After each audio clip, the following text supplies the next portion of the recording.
Jordynne Grace's contract status. TNA Knockouts champion Jordynne Grace revealed during her appearance on Gigantic Pop with Matt Morgan.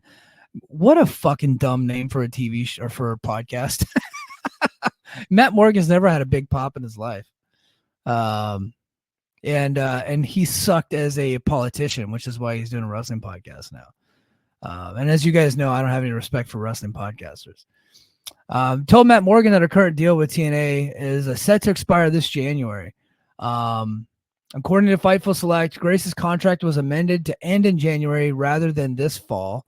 So it would have been in the fall of 2025. This has sparked speculation about whether WWE is behind the early contract end, potentially paving the way for Grace to join WWE sooner than expected. Now, nobody has said that WWE made this happen, but I think we can all look at it and be like, if Jordynne didn't there was a rumor out there that she got like 6 figures for her appearances on NXT, which I find to be pretty outrageous, but it was out there. And I think it was reported by Fightful, and Jordynne Grace is on Sean Ross Sapp's show a lot, and they're friends. Could Jordynne have bought out the end of her contract and struck up a deal with WWE, or did WWE and TNA just negotiate and be like, hey, look, we're going to take Jordynne when her contract's done. It's done at this date. We'd like to have her by Royal Rumble. Let's work out a deal. And I think it's very possible that they worked out a buyout deal. That makes total sense. Now, if she becomes a free agent, is there a clause in the contract that means she is now not property? I don't say property, but now she's contractually obligated to sign with WWE. I don't know, but if WWE, facilitated the buyout, it would make sense that her contract automatically rolls over to WWE, and she shows up at the Royal Rumble, and heads straight to WWE from there. I think it's possible. But that's what I'm talking about when I was talking about, TNA and WWE becoming partners. Is like, watch out, because they're going to come for your talent. But look, if she didn't go to WWE at the end of her contract, she's very likely going to AEW. So, so the fact of the matter is, if WWE and TNA just worked out a deal, that makes total sense to me. And before anybody says it, yes, AEW New Japan, similar situation. Is it predatory? No, I don't think so. But I think when you send your talent over to a bigger company through a partnership, and they get in front of those bright lights, and then they see how those people are living, eventually they're going to want that life too. And they see their name getting out there. They see their Twitter followers and their Instagram followers and all that stuff. They see those numbers get bigger because they're under those bright lights. They see the lifestyle that they could have. It's only natural that they're going to want to go there, right?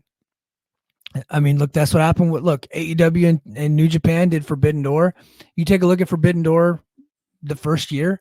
How many of those talents are now working for AEW?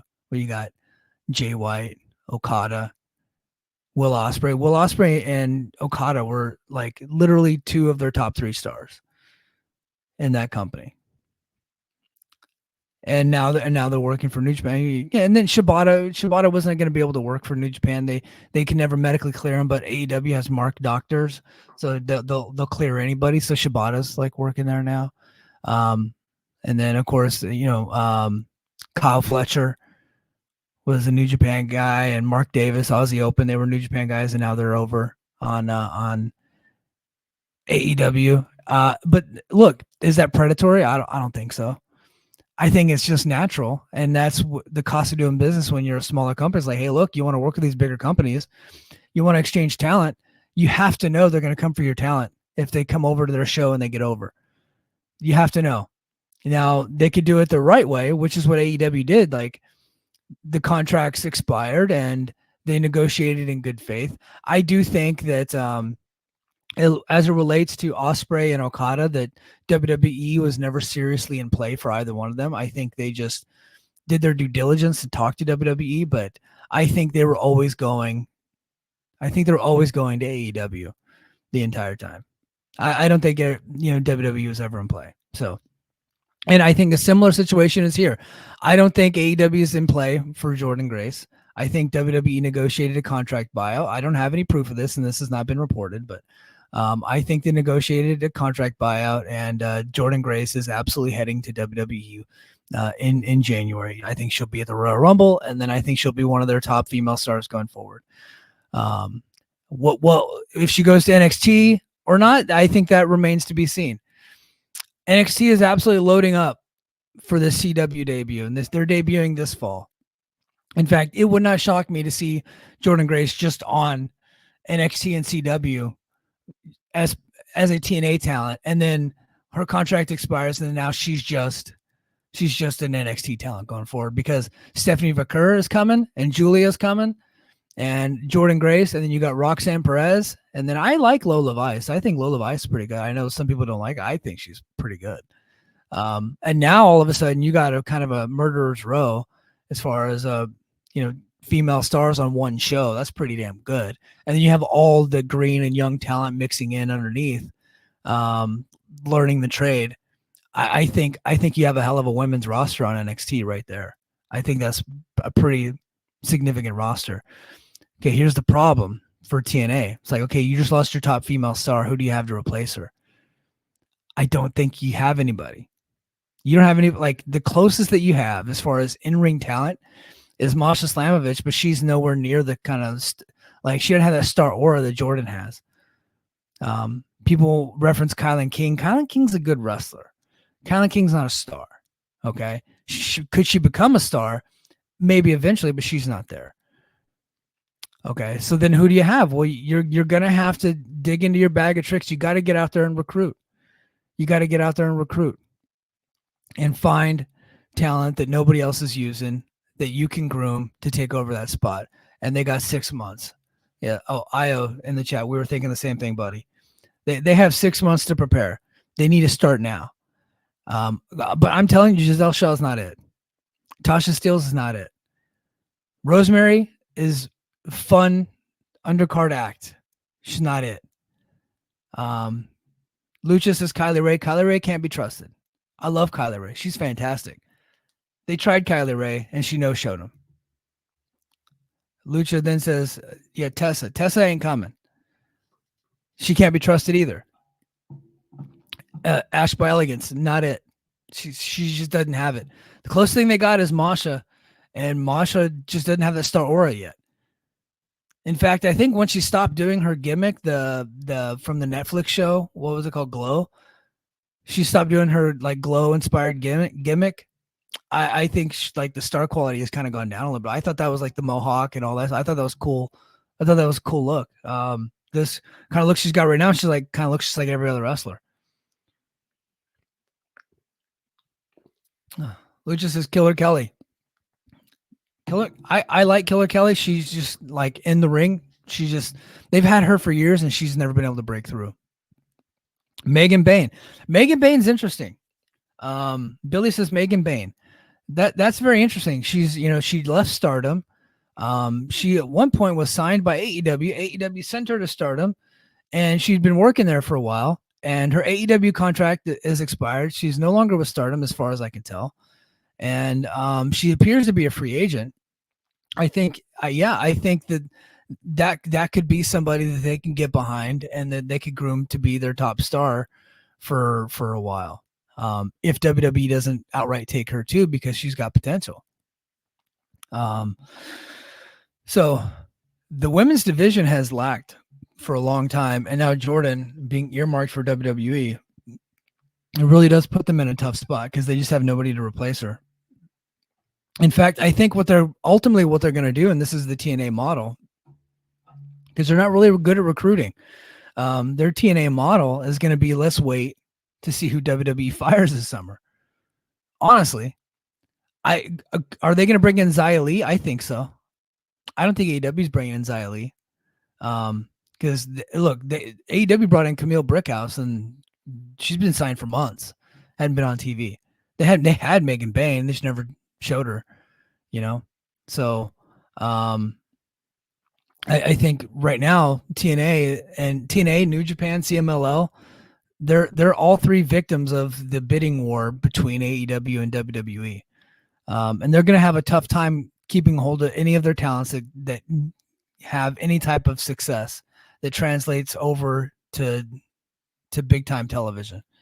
It's just going to be tough for them going forward. All right, let me get these next couple of notes out. Slammiversary is nearly sold out. Slammiversary in Montreal is almost sold out with only 25 tickets remaining, according to Dobby the Brain Heenan. Yeah, so it looks like they're going to be getting to 4,000. I would suspect that they might open it up past 4,000. I think capacity is like 5, I want to say. I don't think they get to 5, but Tommy Dreamer was on Busted Open saying that they were going to get to 5. I don't know. I think that might be, Tommy Dreamer just being a pro wrestler. But my Big Con t-shirt it's here. I got it, and I will be wearing it on the post show. Post show will not be on July 20th, though, unfortunately. It will be on July 21st, but I'll be live, and I'll get you guys the information at what time and all that stuff. And I'll even try to put a link out for you Patreon subscribers to be able to call in to give me your thoughts. But it will not be live immediately after Slammiversary as I originally thought, but I will be live on Sunday night, the night afterwards. But yeah, Slammiversary, man, it's going to be the biggest event that TNA has done in a decade. The largest event in North America that they've done. Who knows? But crazy. Also, Turning Point is heading to WrestleCade this November. I think it's Thanksgiving weekend. Lucha, you can correct me on that. They've done shows at WrestleCade before, but they've done shows at WrestleCade before, but they have been like nothing with production value. And I think a couple years ago they did what was the name of their stupid their IPWF, like their throwback show. I think they taped there one time. They taped that there one time, and that was pretty embarrassing. IPWF. I think they're done with IPWF now. Now that Scott D'Amore's gone, he was the only guy holding that thing together. I think that's done. Hopefully, if not, I'm going to fly to Toronto and tell Ariel Schneer and Anthony Chon, like, what are you doing? But yeah. So yeah, WrestleCade. And here's my hope is that for WrestleCade, because WrestleCade handles that production. Hopefully, they bring in their production crew to show that, because everything since June, the new era is June. Okay, everything since June has looked very good. Audio, video, everything. The backstage stuff, the pre-tapes where they do the cinematic filming, the stuff with House Hardy, like everything has been is like very well produced, like looks and sounds amazing. It's been great. So I think that's going to be awesome. So, but they need to continue the momentum and continue bringing top-notch production. And also, we've been covering here for a while. Every week, we've been getting Natty Neidhart updates, but Natty Neidhart has, in fact, re-signed with WWE. Womp, womp, womp. So I was thinking, okay, could Natty be the replacement for Jordynne? And then PW Insider kind of spoiled that whole thing. No, she will not be replacing Jordynne Grace. Does that mean that we can't get the Jordynne match? Well, look, the partnership appears to be strong. Right now, it's only NXT talent that has come over. But I don't think the door is closed to main roster talent. AJ Styles just wrestled Marufuji and Noah. I think if the deal makes sense, I think WWE would be willing to send one of their main roster talents to TNA to wrestle a match. Absolutely. Because as I was saying earlier, WWE helping TNA helps Endeavor. WWE helping secure more subscriptions for TNA Plus helps their parent company Endeavor. I think it makes a ton of sense.